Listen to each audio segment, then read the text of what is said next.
Kisah dari kita jumpai di buku ataupun penuturan dari masyarakat, masjid tersebut dibangun pada masa Sultan Iskandar Muda sekitar tahun 1607 atau sampai 1636 Masehi. Nah, beliaulah yang pencetus Masjid Poto Marhum Labui tersebut.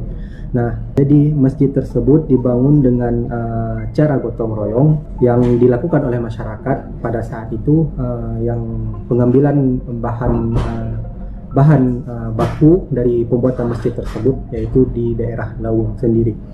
Nah, jadi masjid tersebut dibangun pada masa Kesultanan Iskandar Muda pada saat itu.